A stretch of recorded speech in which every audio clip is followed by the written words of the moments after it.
that are tuning in either on Facebook Live or YouTube Live that you are having an amazing experience. Yes, El Shaddai? Can you hear us? Yes, we can hear you, El Shaddai. First of all, we want to congratulate you on that big gig that you actually got. Your pockets could be swelling. I do not know about you, but the reason why I'm here is actually for the Sustainable Development Goals, not gigs or money. To sustain themselves. Yes, indeed so. But El Shaddai, we will be kicking off with our program right now, and we're just going to invite everyone to stand up so that we can have our prayers and our anthems.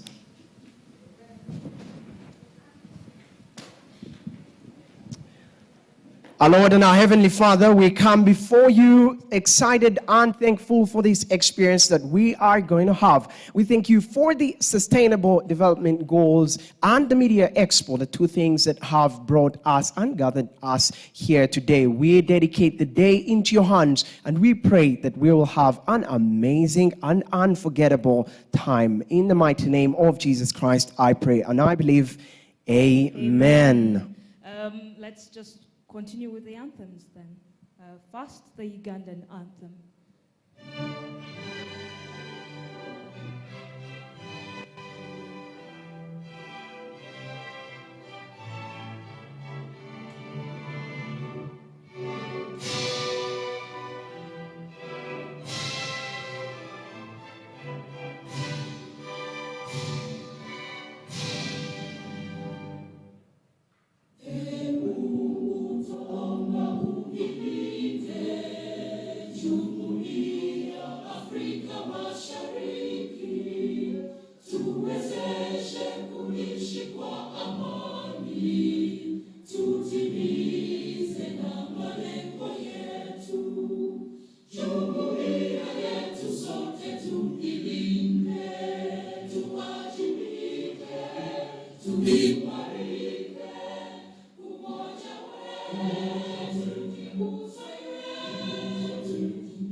Hello and good morning, ladies and gentlemen. Yes, before you here today is Kanan Arinda, aka The Noisemaker. I am a journalist, I'm a digital online influencer, and many more things. First, shall we let them sit? Oh yeah, sure, sorry. And who am I here with? My name is Tracy Tendo, aka Trey Trey. And I will be co-hosting with Kenan this morning. We hope you have a lovely time. Indeed so. Now, how are we feeling, by the way? What's the atmosphere like? Are you feeling excited to be here? Yeah? We could use some more excitement. Are we all excited to be here this morning? Who's looking forward to a big-time expo? Are we all excited? Yes. All right, let's just do one small thing. Can we all together shout SDG in 3, 2, 1? SDG. All right, amazing. Tracy, what do the SDGs mean to you? Personally, SDGs for me mean a more inclusive world, a more equitable world, a world where, you know, every child has free education, everyone has free medical cover, everyone has quite the same opportunities regardless of gender. That for me really looks like the SDGs for me. What does it mean for you? I'll be looking forward to finding out what everyone else's belief and views on the SDGs are, so we might be stealing you one by one for some interviews, if that is okay. For me as an individual, SDGs have given my journalism something specific to look at. They've given me a purpose with my journalism, because as someone who grew up in Chireka Banda, I have seen some of these things with my own two eyes. Some of the things we're trying to fight with the SDGs, like hunger, the need for education and like. So for me as a journalist, knowing the SDGs, knowing the vision that we have, gives my journalism purpose. It gives me something to look out for. You know? Those are very powerful words, I'll tell you that, because you are in the right place. You know, we are at the Expo, Media Expo 2021, and SDGs, and we are really looking forward to sessions. And today's session particularly looks at exactly what you've just mentioned. I mean, the gaps in reporting SDGs. Do you think we've had quite the coverage as media when it comes to SDGs? What can we do better? All that and more in today's session, Keenan. Are you really excited about this? Because I am. I'm excited, and I'm very excited because I've been able to attend some of the expos before this, and it was quite an exhilarating experience for the competitors that might be here, or the people the young journalists that have come to showcase your skills. It's an amazing experience. I remember my experience participating, I think that was 2 years back. Yes, Goodness, I've grown old. I'm an old man. I need to get married. You know what? It's the experience that matters, not the age, Keenan. Yeah. Not the age. Tell us more about your experience from the previous expo. How about I do you one better? Instead of telling us about the former experience, how about we go down memory lane with a short video about the expos that have happened before? Let's go for that video. Tell a good story. Tell a good story. How do you get people to understand better? How do you sensitize people? How do you get to this educational effect? We have made up a statement, which is climate change journalists are climate leaders.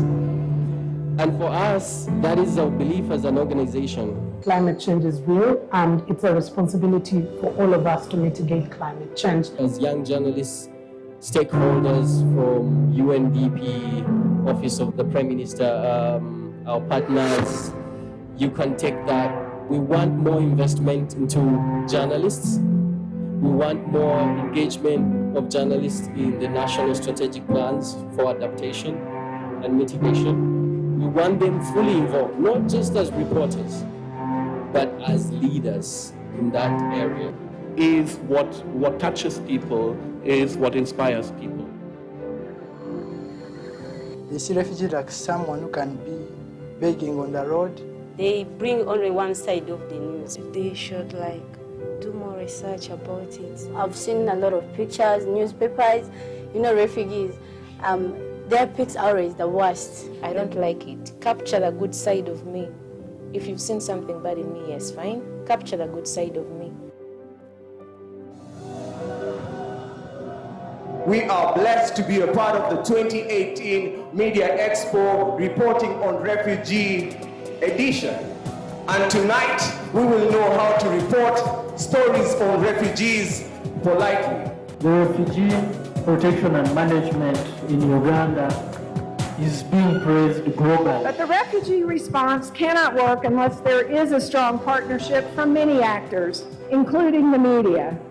And that's why I'm glad that the theme of this expo focuses on the importance of accurate and good reporting and accurate journalism to create a supportive environment for refugees in Uganda. And from 30th November to 5th December, we will host the Media Challenge Expo under the theme, Keeping Journalism Alive in Times of Uncertainty. Join us on this journey to build and inspire the next generation of journalists. This will be the first virtual edition of the Media Challenge Expo, where over 6 days you can tune into engaging panel discussions to find solutions to critical issues in our media industry. As COVID-19 continues to claim lives of millions of people, the economic crisis will hide. The media industry has not been spared, a time when the fourth state is needed the most to tell the people what is happening in discussing some of these challenges and how the media industry is able to come up and stand still to make sure that you, our viewers, get the knowledge that you are supposed to get. Good morning and thank you so much on board. You are welcome. My name is Rahim Nwali. Welcome officially to the 2020 Media Challenge Expo. This theme is Keeping Journalism Alive in Times of Uncertainty. It's a hard time for us to be in this field right now, but in case you missed the last couple of days, we had solutions journalism, and yesterday we had flattening the infodemic curve, talking about fact-checking and media literacy to keep journalism alive. Let's just keep engaged and keep following for us. Things that are coming up, just keep it MCI because we got We are MCI, we are better and never like this before. Got you.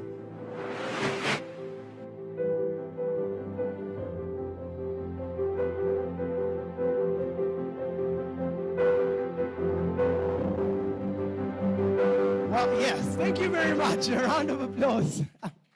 We have come from far as the Media Challenge Expo competitions. And this is, once again, to remind you, the 5th edition of that. It is the first Media Challenge Expo that we are having at our new home. And for this next session, let me just ask us to stand up one more time.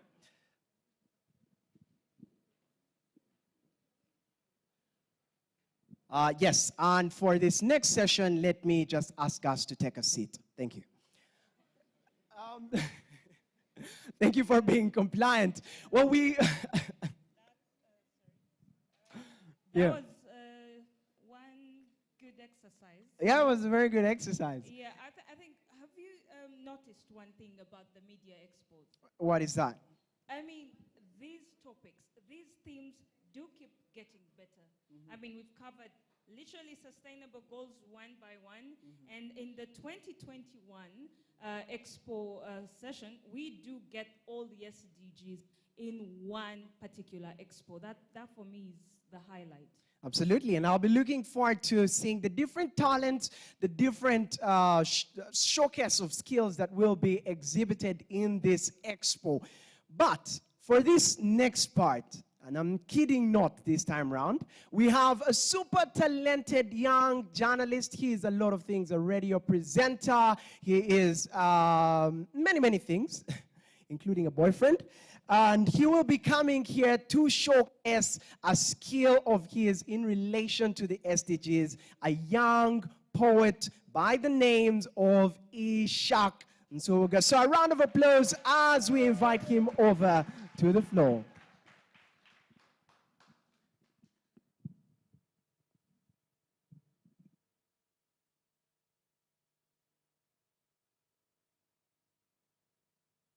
Recording in progress. Say, pray, and lay low. Lay, pray, and say so. Pray, say, and lay low. And remember, remember, remember to say so. Say, pray, and lay low. Lay, pray, and say so. Pray, say, and lay low. And remember, remember, remember to say so.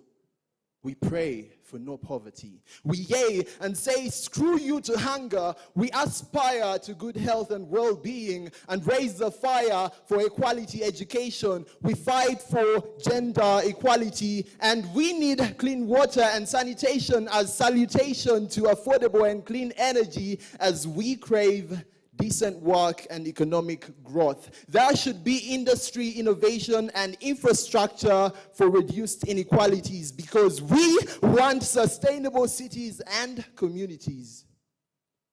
We desire responsible consumption and production to foster better climate action. We lay and pray for the life below water and work for better life on land. See, we all, us. All we've ever wanted is peace, justice, and strong institutions as we seek partnerships for the goals we set. And these are our objectives for sustainable development. The SDGs for change. Say, pray, and lay low. Lay, pray, and say so. Pray, say, and lay low. And remember to say so. How many of you here would consider yourselves journalists? Please raise your hands. Good number. And how many of you would consider yourselves as influencers? Please. Very good. See, we believe that journalism can make the world a better place, but the truth is, you don't have to be a journalist or influencer or an expert in anything to make the world. You just have to be you. Yes, yourself. It's a decision you should make. See, I remember drawing stars and painting sun rays with a pale blue sky as a little boy. And these were symbols of the sustainable development goals that a little 5-year-old me craved. We live with these goals knowingly and unknowingly. See, they are an integral part of our day-to-day lives, and so we need to promote effective media coverage on the sustainable development goals. Say, pray, and lay low. Lay, pray, and say so. Pray, say, and lay low. Say, pray, and lay low. Lay, pray, and say so. Pray, say, and lay low. And remember, remember, remember, remember to say so. Thank you. Wow! Well, remember, remember, and remember. We will definitely remember that poem for a very, very long time. Thank you very much, Ishak. Let's just have one more round of applause for that young talent over there. Very powerful words. Very powerful words from Mr. Ishak Nsubuga. Very powerful poem. Ladies and gentlemen, without further much ado, allow me welcome the CEO and co-founder of the Media Challenge Initiatives Uganda, Mr. Abbas Mpindi.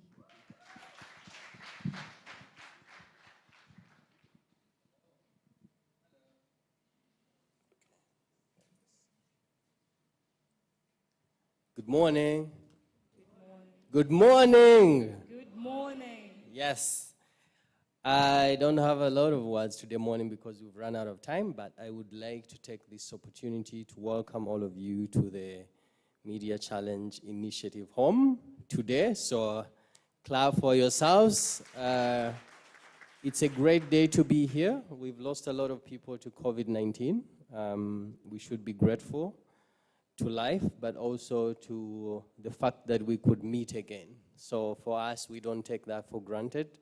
I am particularly excited for the Expo theme this year because our belief here as young journalists or as an organization is that we want to use journalism to make the world a better place. The SDGs are definitely meant to make the world a better place for each and everyone on Earth. And we thought it prudent that this year we should really focus on sustainable development goals. So there are lots of experts who will be speaking to you about this, and I do not want to be, as the convener, I can only say that we are very excited to have all of you here. We are also equally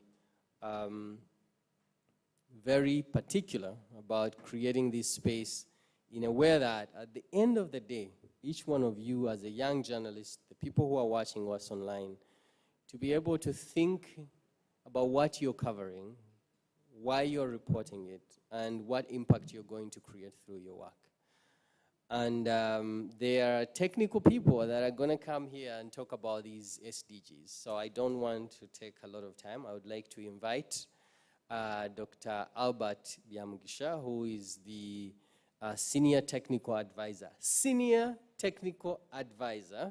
on SDGs. Please clap for that in this country. But also, he heads the SDGs Secretariat here in Uganda. That's a very huge role, guys. So let's clap for that once again. Without much further ado, please put your hands up together for Dr. Byamugisha, everyone.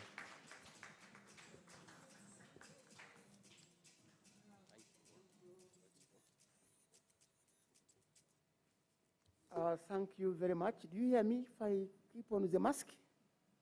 I remove or I keep it on? Keep it on. That's very good.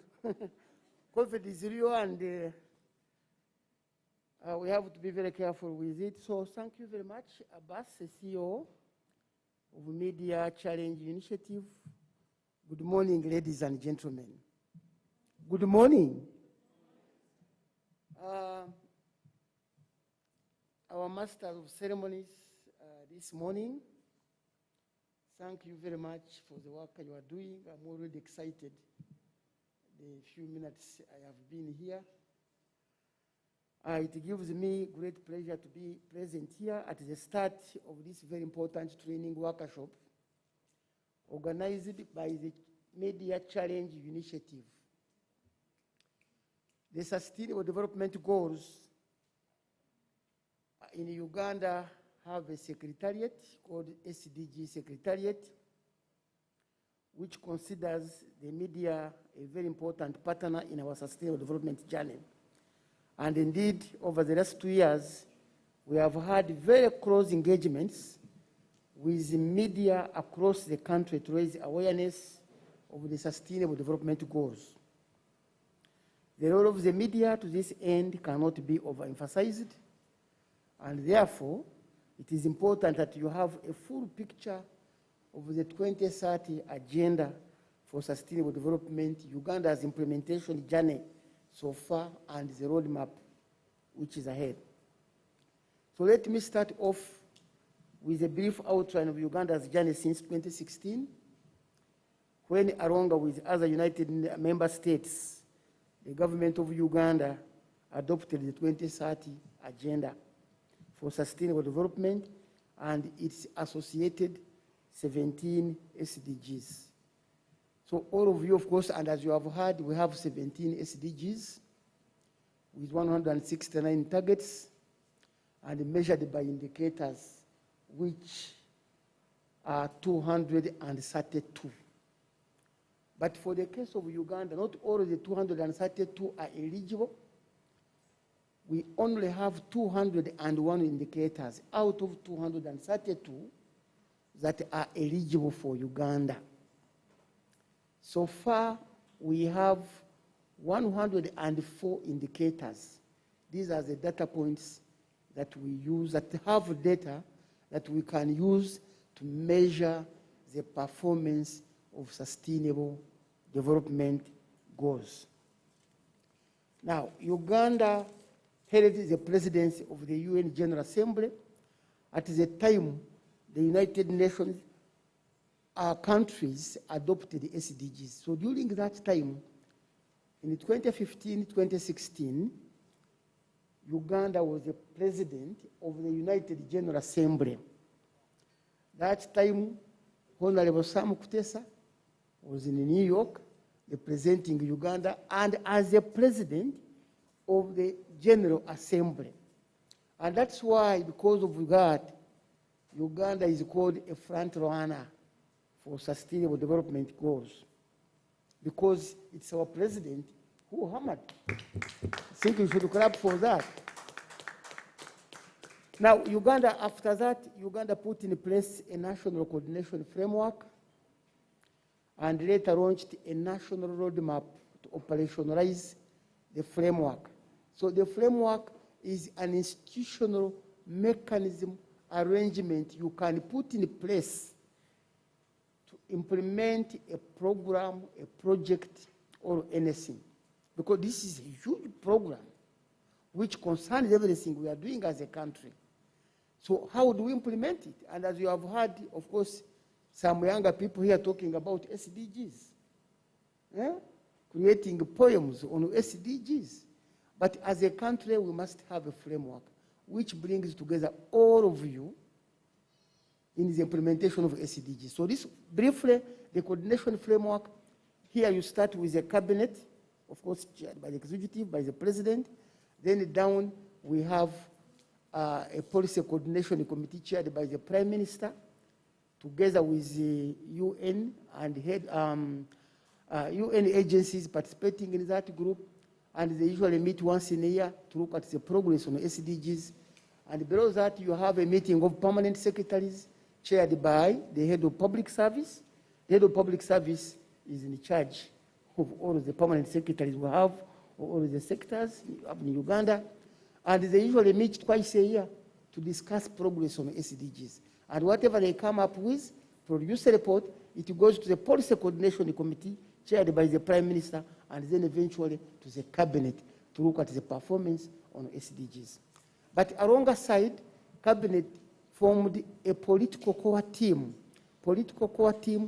composed of 7 ministers and chaired by the Minister for General Duties. The Minister for General Duties, Right Honorable Justin Kasule Lumumba, is the Minister for General Duties and is our focal point minister. So Uganda is the only country in Africa who is a focal point minister for SDGs. Can you see that one is great? So she chairs, she oversees, she's my immediate boss, but she oversees the implementation of SDGs, but she's supported by other core ministers, Minister of Education, Minister of Health, Minister of Finance, we have Minister of ICT, Minister of Local Government, Agriculture, Water and Environment. So all those form a core team. We have a national task force chaired by the permanent secretary who meet once every 3 months to look at the progress made so far in the implementation of SDGs. But of course, the national task force is composed of 5 working groups which come together. And these working groups, of course, we have coordination, monitoring, and evaluation. We have planning, chaired by National Planning Authority. We have financing of SDGs, chaired by Minister of Finance. We have the data aspects, chaired by Uganda Bureau of Statistics. We have communication and popularization of SDGs, chaired by Minister of ICT. So they meet quarterly, produce reports, and then present them to the National Task Force up to the top. But alongside, of course, the requirement that we present to Parliament forms them exactly what is happening as far as SDGs are concerned. So we have got a secretariat for SDGs.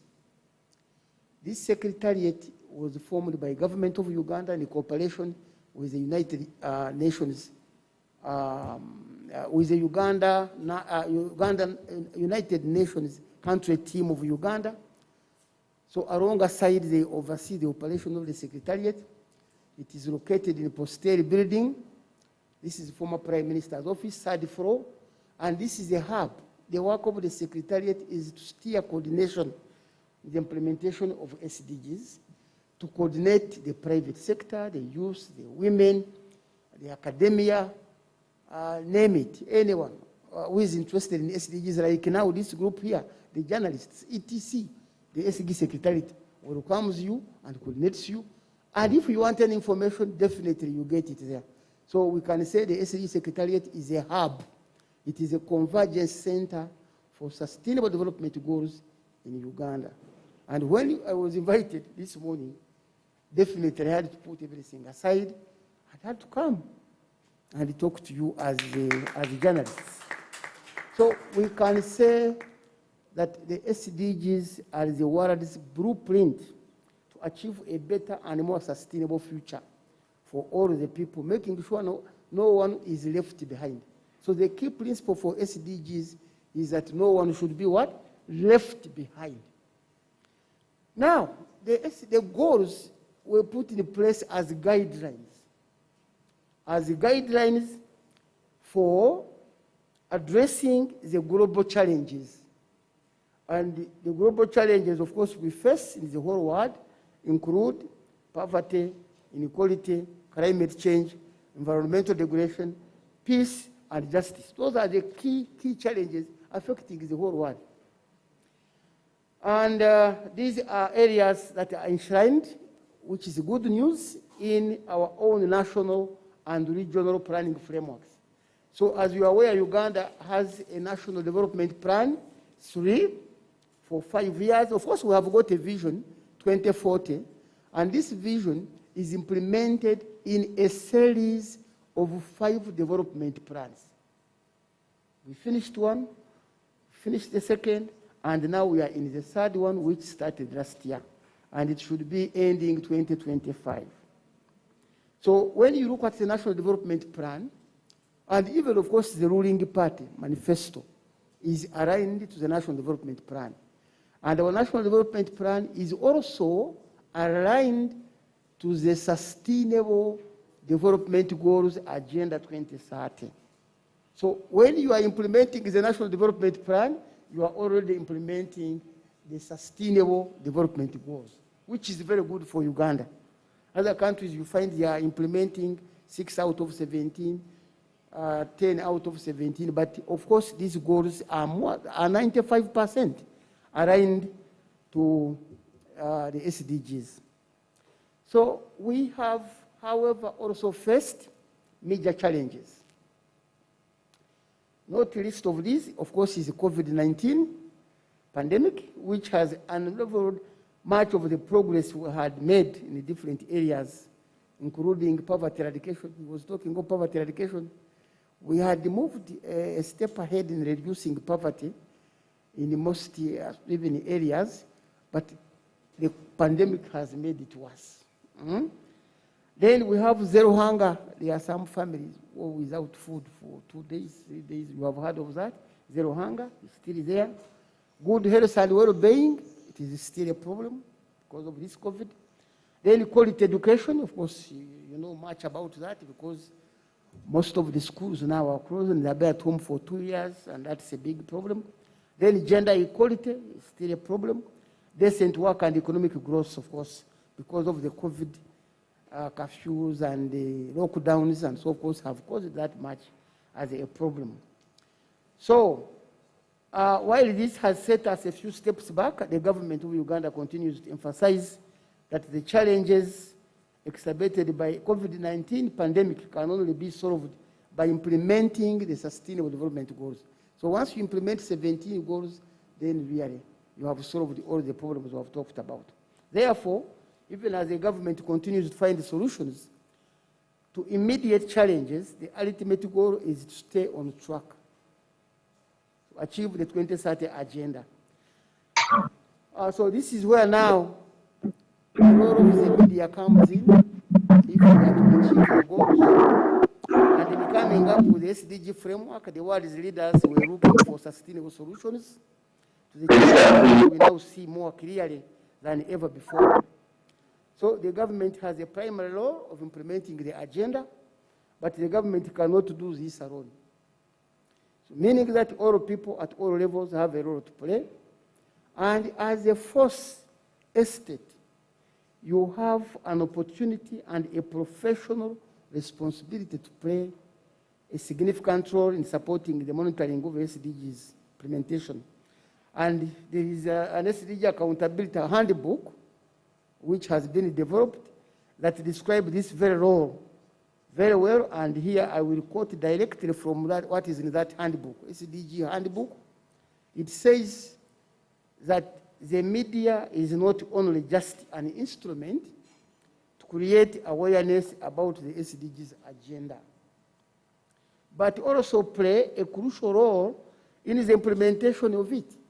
So you play a crucial role in the implementation of the SDG agendas on top of creating awareness. And that's why someone was saying that most of the media centers, newspapers, they are fond of bringing in negative news, no progress, no what. You think actually nothing is happening in the country. That's terrible. Someone talked about it. So why not talk about the progress you have made so far? By yourself, in your family, in your district, in the whole country, at least something good is happening. It may not be 100%, but at least something. So that's why we feel that media plays a very big role. You are very, very important people. So to have this challenge, media challenge initiative institution and having this expo concentrating on SDGs is very, very, very important and great. Yeah, so any thriving society is built on citizens' participation in order to hold the governments accountable and exert influence over decisions that affect the lives of the people. So the media enable citizens to have access to information and subsequently can build well-informed, critical, and resilient citizens that are empowered to shape their own development and to participate, advocate, and monitor for just and democratic societies regarding their governments. So the media is therefore a precondition for meaningful progress and implementation of the 2030 agenda. So in relation to overall accountability for the SDGs, which is Agenda 2030, the media can provide a platform to raise awareness of the SDGs and present information as to what decision makers and government actors are or are not doing. Definitely, you put the government to task. If you have your facts and bring them on board, definitely government has to account for whatever you are talking about, so long as you have the correct information.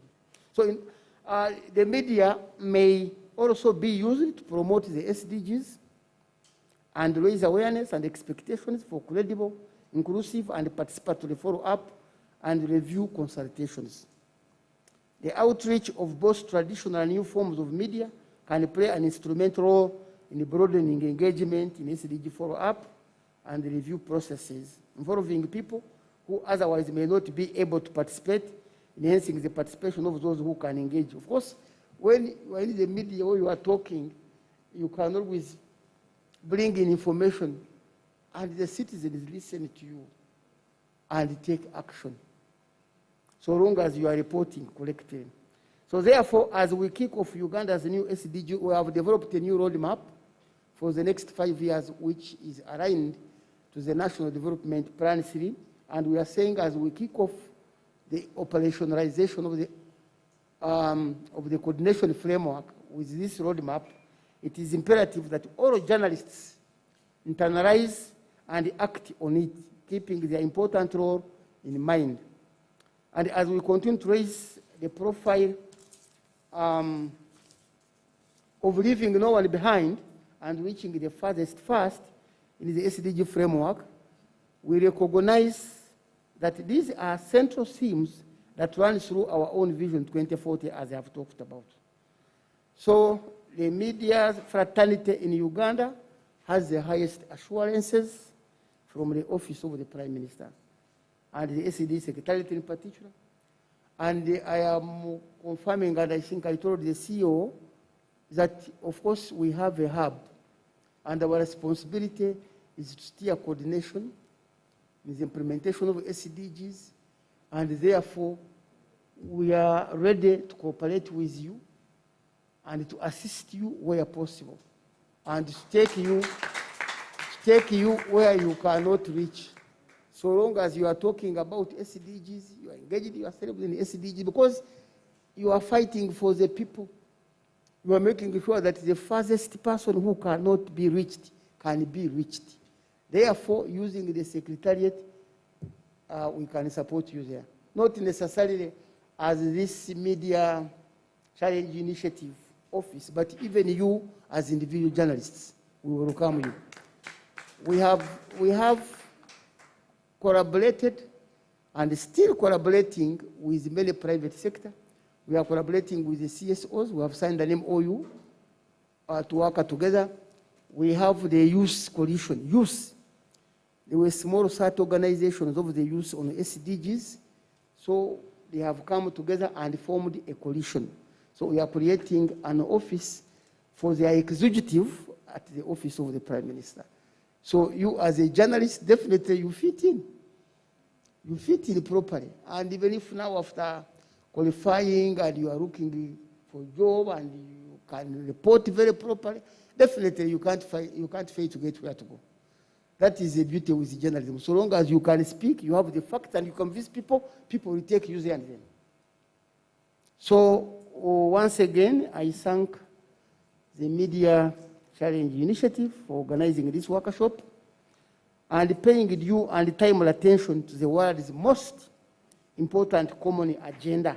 And I wish you all successful deliberations and look forward to impactful partnership outcomes. I thank you so much for listening to me. Thank you very much. We've been listening in to the Senior Technical Advisor of the SDGs Secretariat, Albert Byamgisha. Thank you very much. So a couple of things stood out for me as an individual. But for me, one of the main highlights was that as journalists, we're not just talking about these things, but we have a role to play also in the implementation. Yes. And so you'll be glad to know that as the Media Challenge Initiative, we teach and train young journalists in something called solutions journalism, where they go out and look for stories that are not only showing problems, but they are actually showing some solutions that are happening in this case. So I'm sure that the young journalists that are with us here will be excited to go and practice some of the solutions journalism in regards to the SDGs. Thank you very much for taking off the time and coming.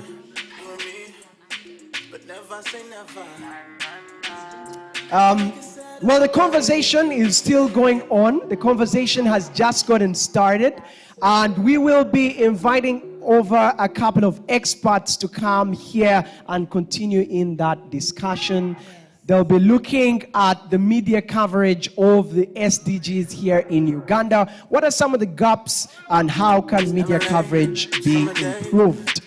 Yes, and to lead that discussion, we'll be inviting over and leaving a space for Caleb Okereke. He is a young founder of Minority Africa.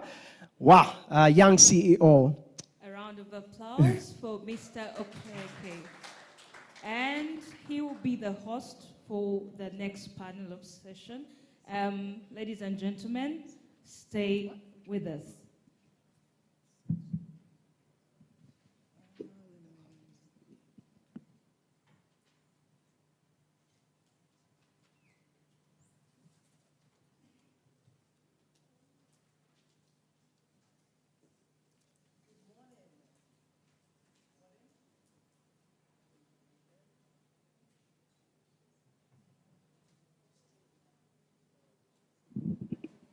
Yes, works now.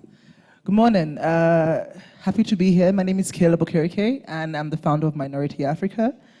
And we'll be having a conversation today, like Kenan said, around how the media covers SDGs and what the gaps are, how we can improve on them. To do this, I have incredible panelists to join me on stage. The first of which I will be introducing, who's actually here in person with us. And that's Angela Nampewo. Angela is the head of features at Nation Media. She has more than 15 years of experience in media, working with two leading newspapers, Daily Monitor and The New Vision. She's equally experienced in community program implementation when she worked on the Bujagali hydropower project for 3 years, and she's trained in tourism. Angela will be chatting with me as well about media. Ladies and gentlemen, Angela.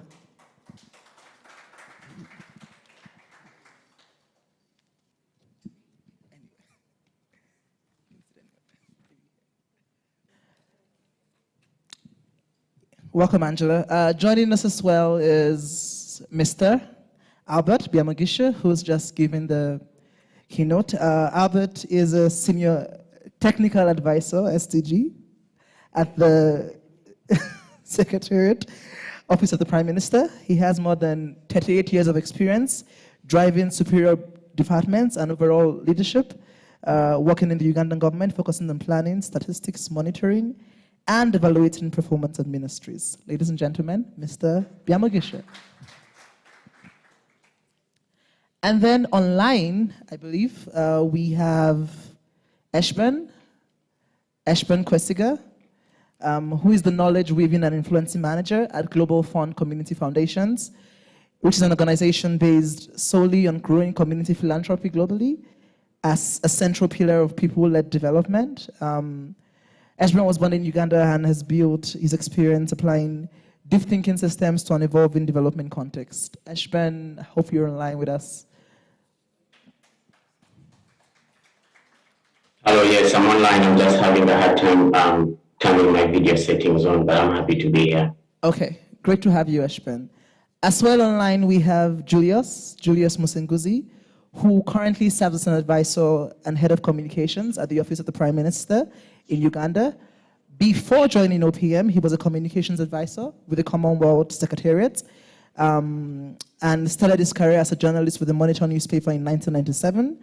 He's also managed communications for World Vision and holds a bachelor degree in mass communication and journalism from Makerere University.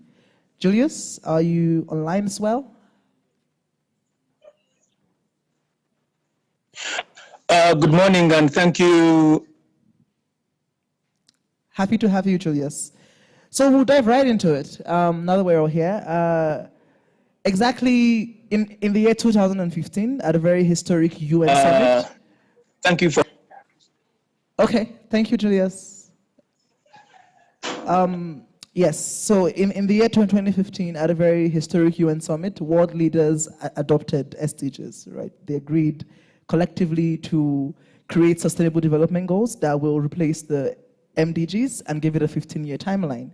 Now we are about over 5 years into the SDGs. And I think today what we'll majorly be looking at is how the media has covered them so far, drawing from all of your experiences, from what you've seen, but also the fact that we've seen that like the diversity and quality of reporting on SDGs like is lacking in Uganda. Media is very heavily focused on covering politics, entertainment, that there's like a very small space left for the coverage of development issues. And so I think I will begin with you, Albert. Seeing as you have like a lot of experience like within the SDG Secretariat office, how would you say we're doing so far in our coverage of SDGs so far?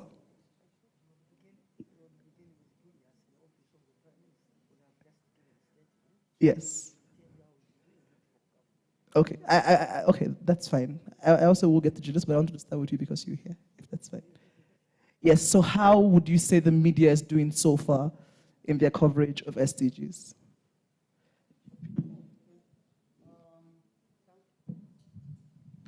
Thank you very much, moderator. As I have indicated, that the media is very important in the coverage of SDGs. And as SDG Secretariat is concerned, we have one of the working groups called Communication and Popularization of SDGs, which is headed by Minister of ICT.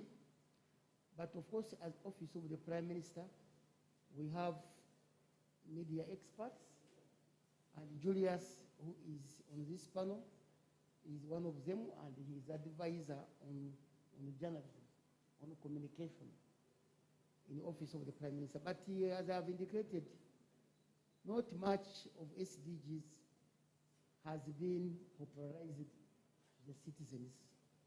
What has been coming up is most stories which the journalists have been putting that, of course, sometimes portray negative gaze on what is happening and successes on what we've done as far as SDG is concerned as a country has not been aired out. And that's why we have a very big gap in SDGs implementation. So our strategy now is to create awareness, to localize SDGs in local governments where the farthest people are staying. Thank you very much, Albert. I'll jump to you, Julius, if you can hear us. As Albert has mentioned, you have a critical office concerning SDGs. I think what I want to know from you, and going from what he has said, is what would you say have been like the bright spots so far? Like in your experience, seeing how the media has covered SDGs, are there any bright spots? Are there any particular goals that you think they have effectively covered so far?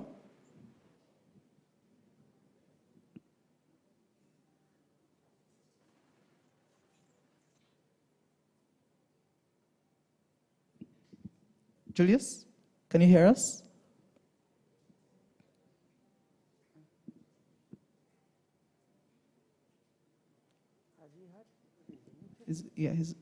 Okay, so as we wait for Julius to probably answer the question, I'll come to you as well, Angela. You have a very critical role being the head of features at Nation Media, right? You're a journalist, you're an editor. From your newsroom and just what you've seen in other newsrooms across Uganda, what would you say are the bright spots? Are there any particular SDGs we've properly covered? Yes. Okay. Audible?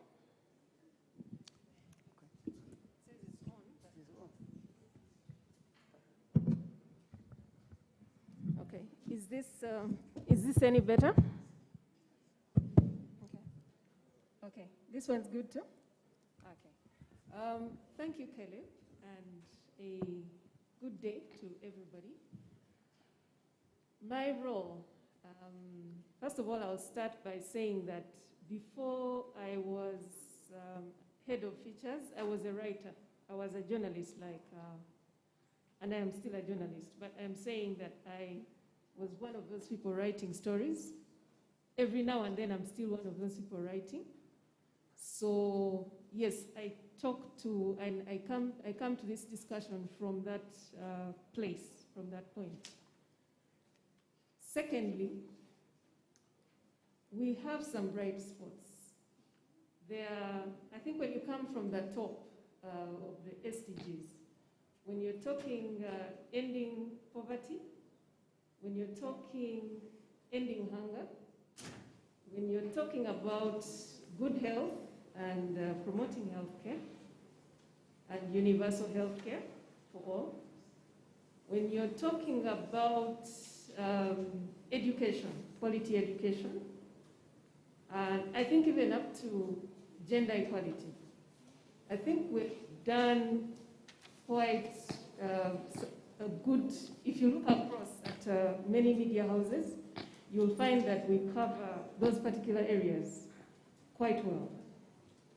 When I go down the list, then it starts, and for reasons I will go into later, the coverage thins out when you start going to talk about things like sustainable cities, renewable energy, and it thins out.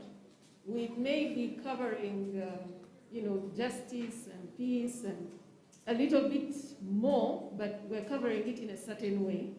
So I won't talk about it in relation to the first few that I mentioned. So those are the bright spots for me.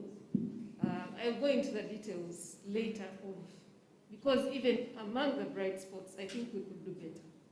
Thank you.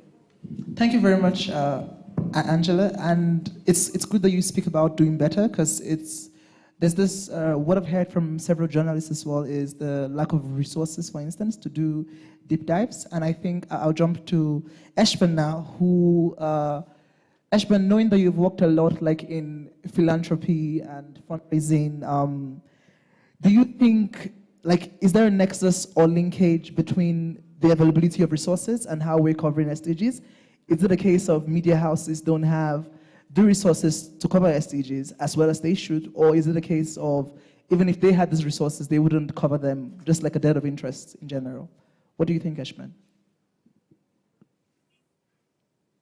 Thank you. That's a good question about resources. But I would say that I think that especially for white collar work, such as being a journalist or a creative, I don't think it's true that the more money you have, the easier you do your job or the better you do your job. I think that tends to work mostly for blue collar roles or blue collar environments. I think that for white collar roles, such as journalism and other creative roles, the ability to do your work pretty well really depends on either, mastery, a person's desire to just be the very best that they are in a specific field or purpose, or a journalist feeling that they are reporting on something much bigger than them. But I understand that the issue of resources is a bit delicate. I used to be a journalist a long time ago, so I completely empathize that that the resources are not available for many journalists to do the work or to cover SDGs. But I'm not convinced that this is the major reason why a lot of SDGs haven't been covered. But I should also say that when you do a quick Google search of SDGs in Uganda, you'll see a lot of content, especially by local media houses. But a lot of it tends to be events such as this one, or op-eds written by people that work in non-profits, articulating and talking.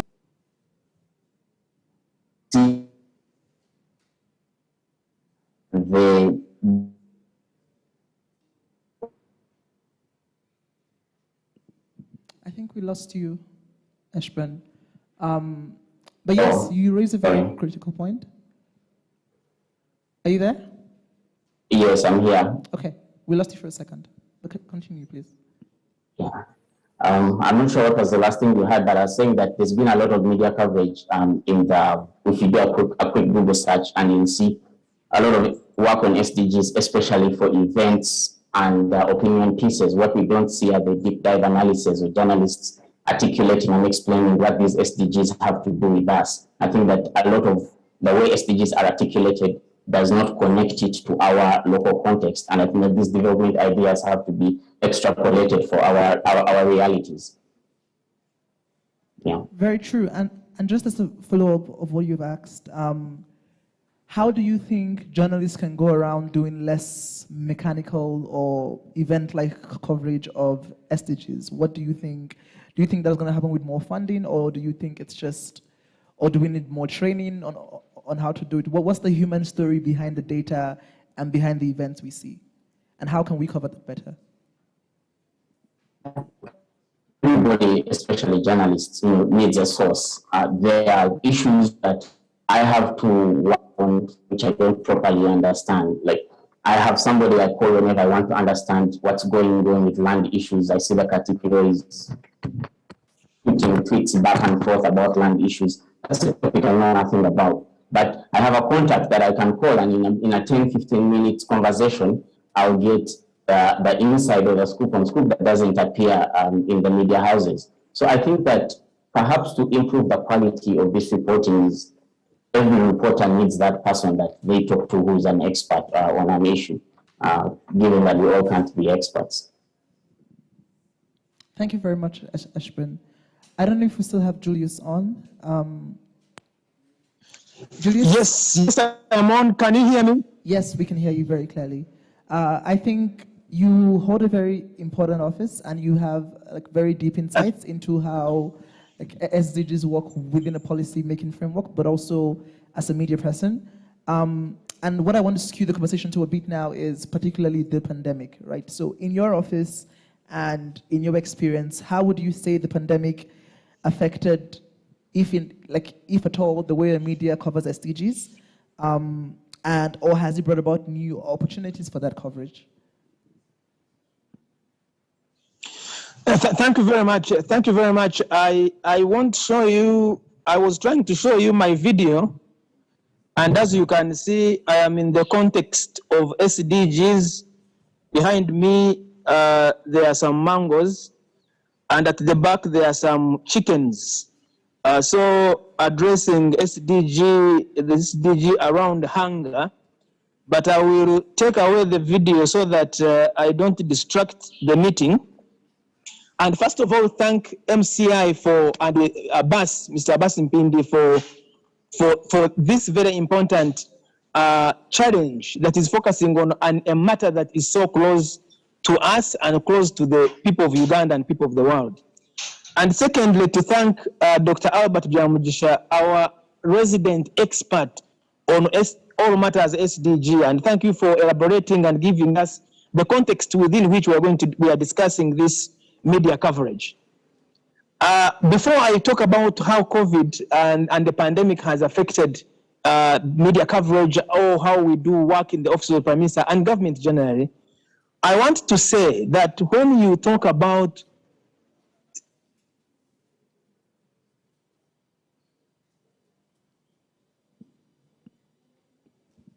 Julius?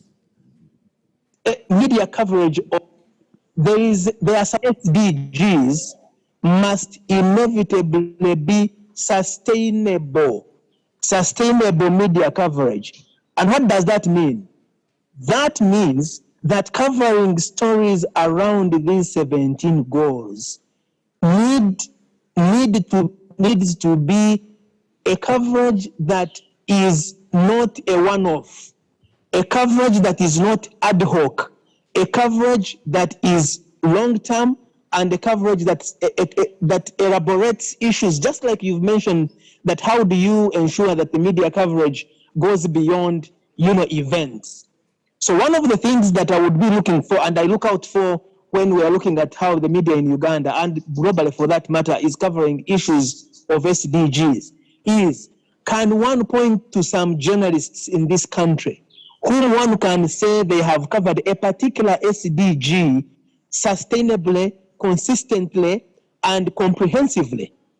I think one of the things that we need to see more about media coverage of SDGs is having a sustainable, a comprehensive, a long-term, and not ad hoc and not one-off coverage of climate change, for instance, or coverage about farming, or coverage about there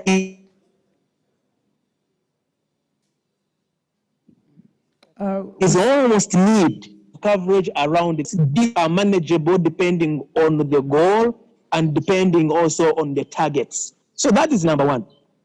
Number two, to go back to the question of the pandemic. The pandemic affected every sector, including the media. There are many issues that we've had to see journalists tell the story based in the offices because travel was not possible. Interaction with people was not possible. Getting voices was not easily possible. And therefore, I think this last one and coming 2 years, we have lost a lot in how best we could tell stories around sustainable development goals, on hunger, on famine, on education. Schools have been closed. Health care was disrupted. So I think there's been definitely a challenge on telling these stories, and we hope that with the easing of the lockdowns and people getting back to work, we focus as media and as journalists to actually tell SDG stories with a lot of human interest. For now, we've tended to depend on technology so much. So that's what I can say for the start. But to say that we need sustainable media coverage on these specific goals, not one-off, not 2 times, but to have a track record that shows an escalation of a story idea around any of the 17 goals. Thank you. That's very helpful, Julius. And you actually raised a very crucial point, which also will lead me to my next question for you, Angela. And I have 2 questions for you. The first of which is the fact that there was an SDG Media Compact launch in 2018, which was meant to propel media towards more active SDG-related coverage, right? And I took our time to go through this list. It has over 200 member media organizations in over 200 countries. And then in Africa, there's about only 31 organizations. There's organizations from Cameroon, Nigeria, Ethiopia, but there's none from Uganda. I found a few from Kenya, but none from Uganda. So why do you think this is the case, and how can we remedy that? Okay, thank you. We, in the media, we're always open to partnerships. I will tell you that every June, we take part, along with 50 media houses around the world, to simultaneously publish stories of change, stories of impact, like the SDGs we are talking about, those kinds of stories. So these are produced at the same time and published. So these partnerships are possible. Perhaps for one reason or another, we have not been involved in Uganda. We need to look into why we are possibly not a part of that. But we are not averse to partnerships, and it's something we do in various areas. We collaborate in investigative journalism. You'll have seen reports that come, and we are part of worldwide either financial, environmental partnerships to report. So yes, but I'm not so sure why we did not take up this one, but we're open. Yes, thank you. Thank you very much, Angela. And my next question for you is particularly about, as an editor, like in a newsroom, we've seen, there's a report I was reading from Kenya, but which also applies even like in Uganda, or what we've seen to be very, to see play out like in media houses, especially how the media covers women, for instance. We've seen, we see some headlines which are just, sexist. We have people headlines that don't name women. We've seen headlines where women, like you see titles, they say woman doctor or female engineer, which they don't say like a man doctor or like a man engineer. What are some of the examples of, particularly relating to SDG 5, gender equality, being a woman who is a news editor and who leads like features, what are some of the examples of problematic coverage that you have seen that you think don't advance the SDG number 5, and what do you think is a good way to go forward from that? Okay, thank you. There's quite a list there. And what you just hinted on or talked about in terms of how we cover different parts of society, men, women, children, everybody. I think as the media, we're still on a learning curve. We haven't been doing this very well. Their reports, we have African Center for Media Excellence. If you look at their reports, I think there was a point when they quoted that we were, I think, in all the stories that we were writing, only 3 out of 10 where we were quoting women. So we don't actively go out to hear from the women. So they are not featuring in our stories. So that is something that is on the record, but it's something that we're learning from.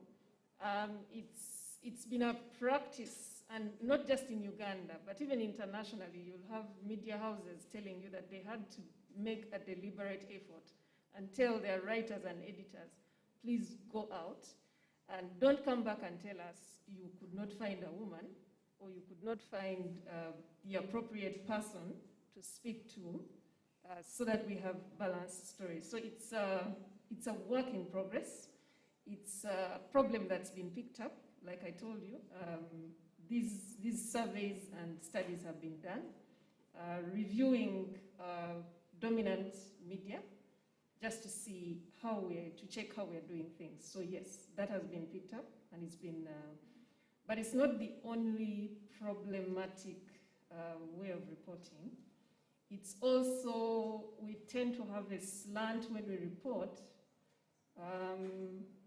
We speak a lot to government and its representatives. So you'll have a lot of stories with the government officials and the government officials, so and so.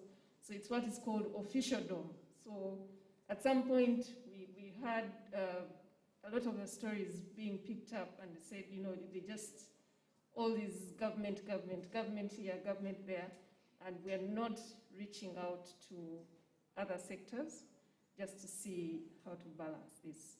So that's also one of the other problematic things. Maybe that's what I'll speak to for now. Maybe as we go forward, we may uncover a couple of other things. Yes, thank you. Thank you very much, Angela. And I'll be opening up the floor for questions in a minute. But to you now, Albert, I know that just this year, Uganda launched the Sustainable Development Goals data platform that monitors and provides statistical data for SDGs. And it's, I know they worked with UBOS, OPM, as well as Julius's office as well. And I think he would talk about it as well. But from you, I think the first thing I want to know is what went into the creation of this platform? It's a data platform available online. What was the creation process like for you and your office? Was it, did you find readily available data, and what did it teach you? Do you think we've made considerable progress achieving the SDGs so far? Okay. Thank you very much, moderator. We have developed a data platform that monitors the implementation of SDGs.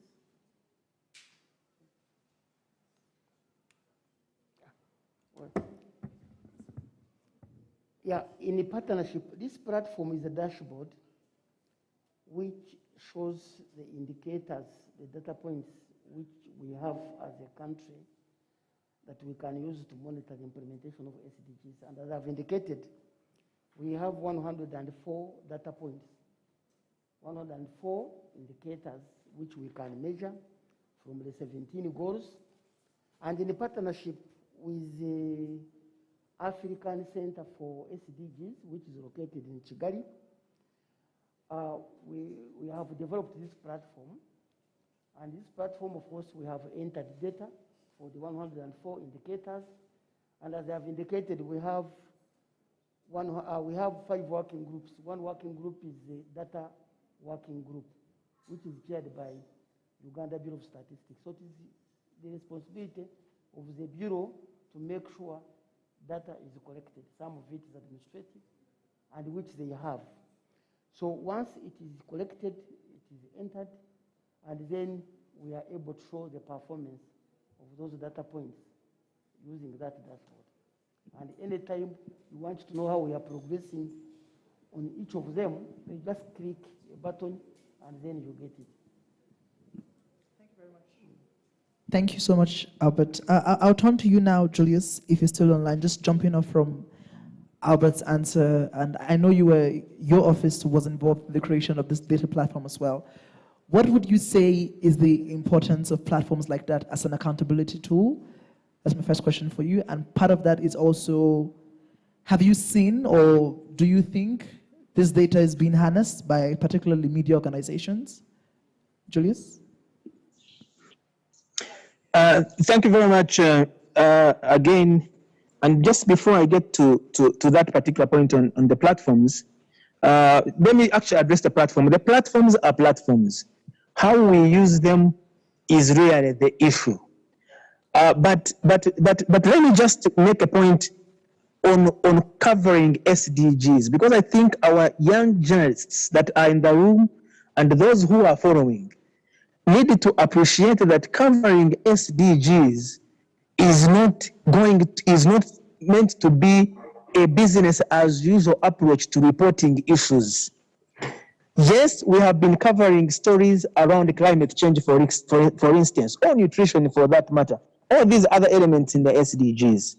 But effective coverage of SDGs will require a mindset change and a different set of journalism, in the sense that it is journalism that is aimed at making a difference. And Abbas made reference to, solutions journalism. Somebody mentioned the solutions journalism. It is journalism that is meant to ensure that you don't only tell people what is, that there is poverty or there is hunger or there are floods, but you are doing a journalism that wants to change the status quo, that wants to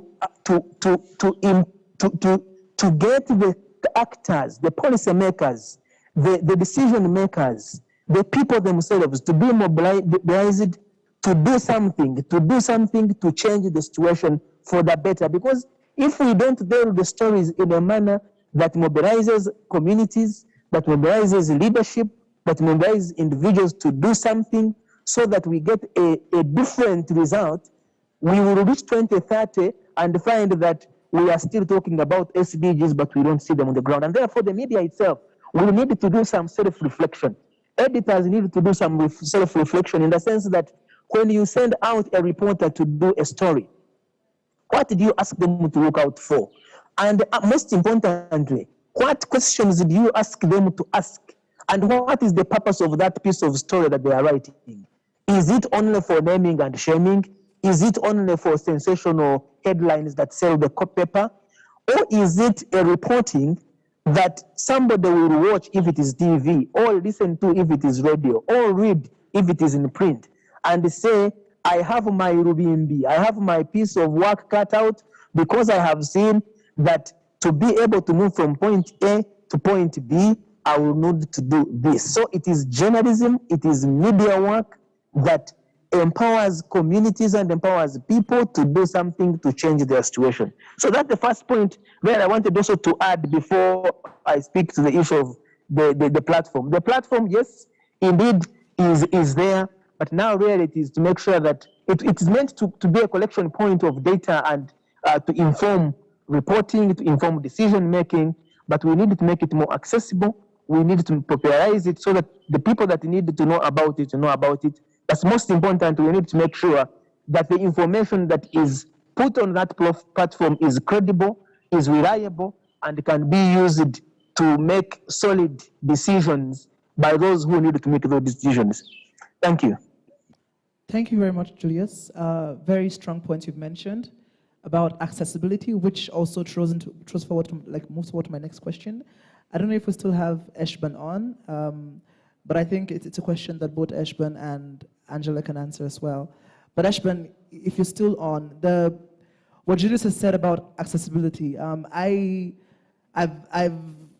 been here, like I went to school in Uganda, but I'm originally Nigerian. And one thing I've seen happen in the SDG space, both in Nigeria and here as well, is there's the belief that, it's a sort of like elitist conversation, right? That it's reserved for people who maybe have access to the internet or who can afford like a TV, and it's not like contextualized or condensed for much more, let's say, rural audiences. So what do you agree that this is true? And if so, how do you think we can move the conversation from just this room to a village in faraway eastern Uganda or northern Uganda? What does that process look like? I agree absolutely that many people look at the SDGs as elitist. And I think that this is something for the media to think about. The media shouldn't report on SDGs because the UN said so, because people sat in a meeting in New York and came up with these 15 SDGs. The thing for us is to, like I said, domesticate them and articulate them in a manner that reflects our own realities. I'm going to just pick four. Just think about hunger. Many times when people talk about hunger, we imagine poor and malnourished black kids.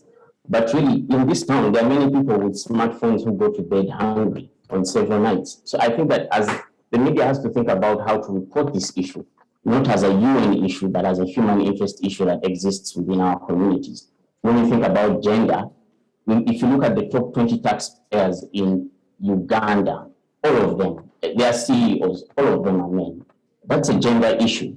If you consider, like recently with COP26, people have been talking about energy. The president of Uganda published a piece in the Wall Street Journal, I think, and he really domesticated this issue. When we talk about climate change, clean energy, it sounds like a very elitist idea that's up in the sky. But when I read his piece, I felt like he domesticated it and he brought it down. Lastly, on global partnerships. At the height of the second COVID-19 wave in India and in Africa, the global north maintained or was holding vaccines that were not made available to people in the global south or to people in poor countries. So when we talk about, if there was ever a time for the international aid establishment to show that truly we live in some kind of global partnership, that would have been the time. But instead, people in poor Asian countries were dying, people in poor African countries were dying, while the global north, especially countries in Europe, were holding vaccines. So I think that we have to be able to articulate these issues. Like, what does global partnership mean? I don't understand what it means. You have to articulate it to my reality.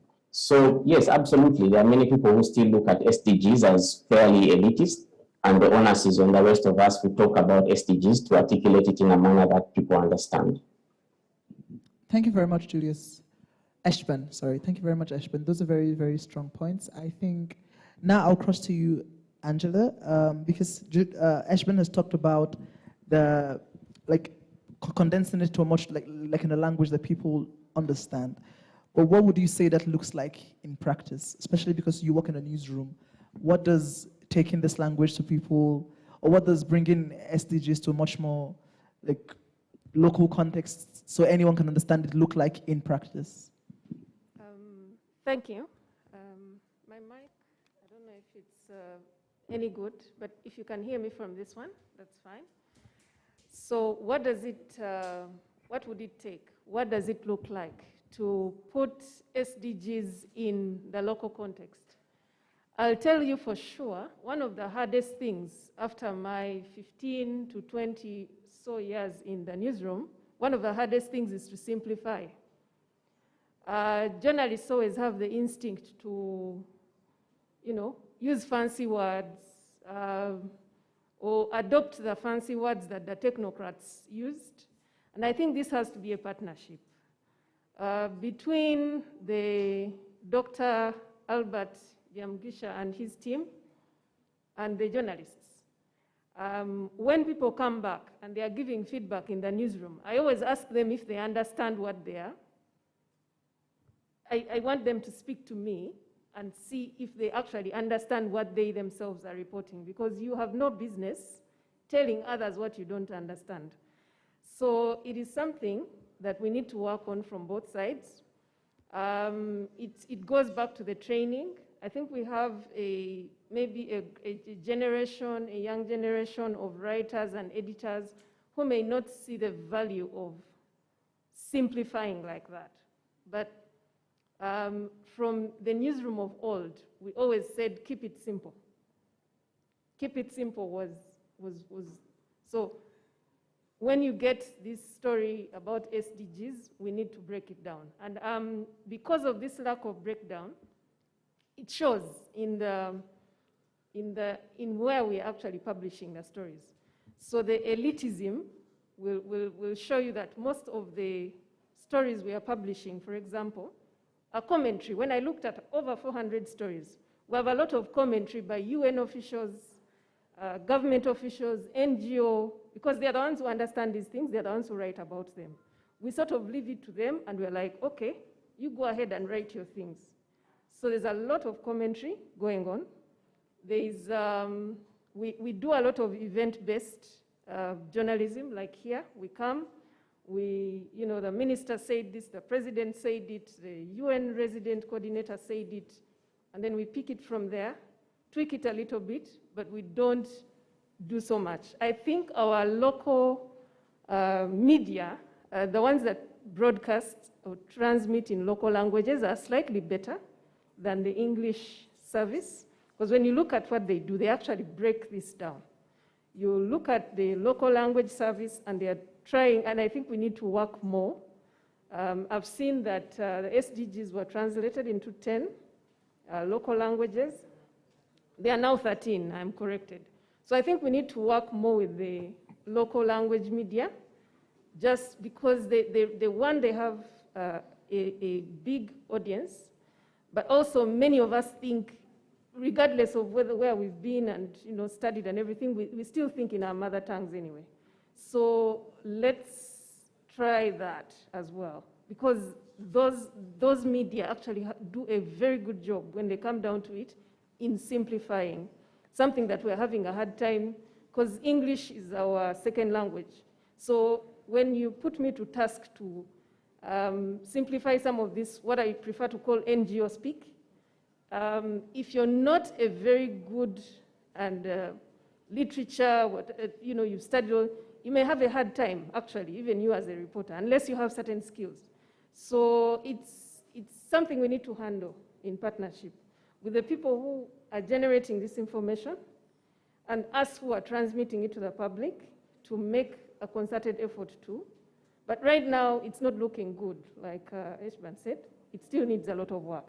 Thank you. Thank you very much, Angela. Thank you so much. I'm jumping to the questions we have from Zoom before I come to the audience here. And there's one for Eshban, if you're still on. And someone is asking, Eshban, you said the media is important, but have you ever taken any effort to excite the media on the coverage of SDGs and other government programs? And if not, the person is asking why. Eshban? That's a good question. But again, when we say excite the media on coverage of SDGs, I feel that the question should be excite the media on the coverage of one of those SDGs. And the one that quickly comes to mind is the issue of gender. At least for about 4 years now, and I think it might even be longer, I've been part of a community that was consistently asking media houses to feature, especially TV and radio media houses, to feature more women on their panels. And to this day, some of the, especially the big political talk shows that happen late in the night, say after the prime time news, or the ones that happen on Saturday mornings, you tune in and you see an all-male panel. So I think that to answer this question is that a lot of work has been done, but there's still the issue of social. I think that our community, and I don't want this to be specific to media houses, I think that our community or our society, there's a lot of social consciousness work that needs to be done. And the people that work in media houses are really a reflection of our society. So if they don't think that it's important to have women on TV and radio panels. It's essentially a reflection of how many of us in society approach these issues. So the short of the long is that it's still a work in progress, so to say. Thank you very much, Ashpan. It's a very good answer. There's a question for Julius as well. And someone is asking Julius, the biggest challenge for journalists to do our work is poor facilitation of media houses. And they're saying covering SDG requires some investigative and travel expenses, which several media houses cannot afford. What would you say is a way forward, Julius? Thank you very much, and I thank Joshua for asking that question, and it is a valid question. And that question got me thinking that perhaps, and Albert, I would like you to take note of this, that perhaps one of the missing SDGs, which should perhaps would have been SDG 18, should have been support to media or media development. Because all of us agree that the media is a key tool, a key vehicle for creating awareness. It's a key vehicle for creating understanding. It's a key vehicle for advocacy around these SDGs. But support and to media development, for training, for capacity, for technical support, for technology, doesn't seem to come. And the environment within which the media operates is very harsh. The economics have become very difficult. Most media houses are unable to send out reporters to go in the field and spend, a week doing one single story on women or on hunger, on famine, or on climate change. And so I think that we need to be thinking about a fashion, a mechanism that will support independent media and media coverage of these important development goals that we all believe are important for transforming and building prosperity for the human race.